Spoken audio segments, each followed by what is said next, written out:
ಇಲ್ಲಿ ಕೆಲವೊಂದಿಷ್ಟು ಗಾದೆ ಮಾತಿದ್ದಾವೆ, ಅವು ಚಿತ್ರಗಳನ್ನ ಕೊಟ್ಟಿದ್ದಾರೆ. ಆ ಗಾದೆ ಮಾತು ನೀವೇನು ಮಾಡಬೇಕು, ಯಾವ ಗಾದೆ ಮಾತು ಅಂತ ನೀವು ಅದನ್ನು ಬರಿಬೇಕು. ನಾನು 2 ಬರೆದು ಕೊಡ್ತೀನಿ ಅಷ್ಟೇ.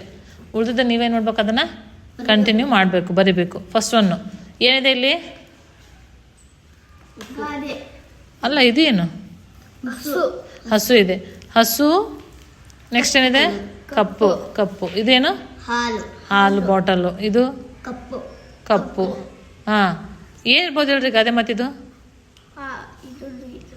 ಕಪ್ಪು ಇದ್ರೆ ಹಾಲು ಕಪ್ಪು.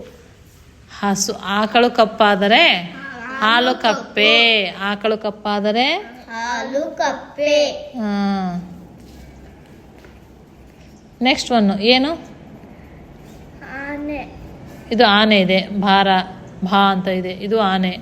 ನೆಕ್ಸ್ಟು ಇರುವೆ. ಭಾ, ಇರುವೆ ಅಂದರೆ ಏನಿದು? ಆನೆ ಭಾರ. ಆನೆಗೆ ಇರುವೆ ಭಾರ, ಇರುವೆಗೆ. ಹೌದಾ? ಈ ಥರ ನೀವೇನು ಮಾಡಬೇಕು, ಮುಂದಿರೋವೆಲ್ಲ ನೀವು ಬರಿಬೇಕು. ಬರಿದ್ರಾ? ಓಕೆ. ಇದನ್ನು ನೀವು ಥರ್ಡ್ ಒನ್ ಒಂದು ಹೇಳ್ಬಿಡ್ತೀನಿ ನೋಡಿ. ಕೈ ಕೆಸರಾದರೆ ಬಾಯಿ ಮೊಸರು. ನೆಕ್ಸ್ಟ್ ನೀವು ಬರಿಬೇಕು. ಆಯಿತಾ?